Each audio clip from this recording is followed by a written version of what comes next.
Indonesia melalui TNI Angkatan Udara mengirim bantuan kemanusiaan ke jalur Gaza. Kali ini bantuan tersebut dijatuhkan dari udara atau airdropping. Adapun pesawat berisi bantuan itu sempat terbang melewati wilayah udara Israel untuk pertama kalinya. Dikutip dari tribunnews.com, bantuan itu berhasil diterjunkan ke Gaza pada Selasa 9 April sore. Israel pun mengetahui Indonesia menjatuhkan bantuan tersebut. Pesawat jenis Hercules itu lepas landas dari Yordania melewati wilayah udara Israel dalam perjalanan menuju jalur Gaza. Selesai penerjunan bantuan kemanusiaan, pesawat Hercules kembali ke Yordania. Pesawat Hercules TNI Angkatan Udara menjatuhkan 20 paket bantuan yang masing-masing berbobot 160 kg. Bantuan tersebut sangat membantu meringankan beban warga Palestina di jalur Gaza karena pasokan bantuan pangan terhambat akibat blokade dari Israel. Dilaporkan misi tersebut berjalan dengan lancar dan seluruh kru selamat. Pengiriman bantuan melalui udara ini merupakan hasil kerjasama dan koordinasi antara Indonesia dan Yordania. Hal itu tak terlepas dari peran Presiden terpilih Prabowo Subianto yang memiliki hubungan baik dengan Raja Abdullah II dari Yordania. Pasukan Pertahanan Israel atau IDF telah membunuh 3 putra pemimpin Hamas Ismail Haniyeh pada Rabu 10 April. Ismail Haniyeh pun merespon kematian 3 putranya dan berjanji akan melakukan serangan balasan. Dikutip dari Kompas.com, Haniyeh menerima berita kematian putra-putranya ketika berada di rumah sakit di Doha, Qatar. Saat itu Haniyeh sedang mengunjungi warga Palestina yang terluka yang dievakuasi dari jalur Gaza. Lantas seorang ajudan menerima berita itu dan langsung menelepon Haniyeh. Mendengar kabar duka tersebut, Haniyeh hanya mengangguk, menunduk dan perlahan-lahan berjalan keluar dari ruangan. Haniyeh pun mengonfirmasi kematian tersebut dalam sebuah wawancara dengan Al Jazeera. Ia mengatakan bahwa putranya menjadi martir dalam perjalanan untuk membebaskan Yerusalem dan Masjid Al-Aqsa. Pihaknya mengatakan Israel merupakan kriminal yang tidak menghargai standar hukum apapun. Dengan kematian 3 putranya, Haniyeh mengaku tidak akan gentar, bahkan posisi Hamas tidak akan melunak, justru semakin balas dendam membela warga Gaza yang ditindas IDF. قوة إلا بالله الله يرحمه. محمد وأمير محمد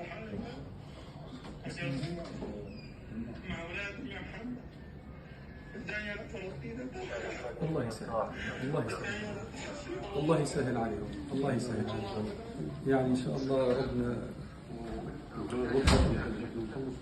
ربنا يسهل يا لا ليش كمل ربنا يسهل ان شاء الله ربنا يرزقك ان شاء الله. Di ambang perang pecah antara Israel dan Iran, selesai 13 orang tewas saat Zionis menyerang konsulat Iran di Suriah pada Senin 1 April. Israel pun mengancam akan menyerang fasilitas nuklir Iran jika Teheran melancarkan serangan. Ancaman tersebut pun dibalas ancaman dengan Iran akan menghancurkan fasilitas nuklir Israel hanya dalam waktu 400 detik.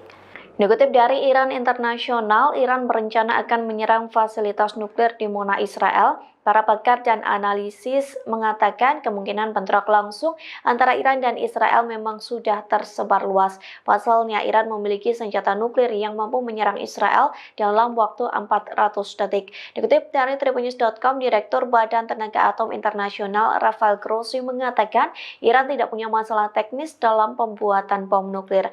Grossi menyebut Iran bisa membuat bom senjata nuklir jika negara tersebut memang menginginkannya. Pernyataan senada juga disampaikan oleh ekonom Richard Weran yang mengatakan Iran sudah memiliki 5 senjata nuklir.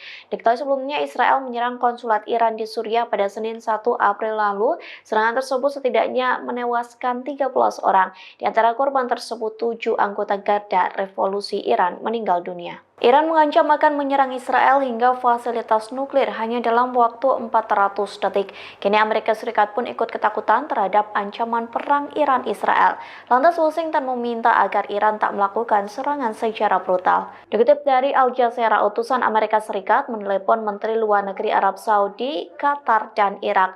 Washington meminta ketiga negara tersebut untuk menyampaikan pesan Amerika Serikat kepada Iran. Negara yang dipimpin Presiden Joe Biden memohon agar Teheran mengurangi ketegangan dengan Israel. Sejauh ini permohonan Amerika Serikat kepada 3 negara untuk menyampaikan pesan ke Iran diklaim berhasil. Kementerian Luar Negeri Iran mengatakan beberapa menteri luar negeri itu telah berbicara melalui telepon. Ketiganya langsung menelepon Menteri Luar Negeri Iran dan membahas ketegangan regional. Amerika Serikat pun disebut ketakutan jika negaranya ikut diserang imbas ketegangan Iran-Israel.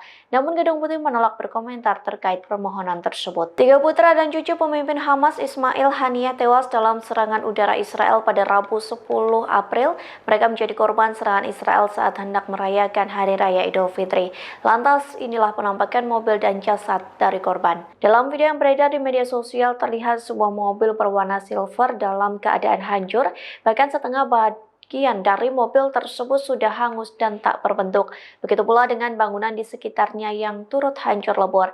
Sementara dari video yang diunggah Al Jazeera memperlihatkan jasad ketiga anak dan cucu Ismail Haniyeh, adapun jasad korban dalam keadaan mengenaskan.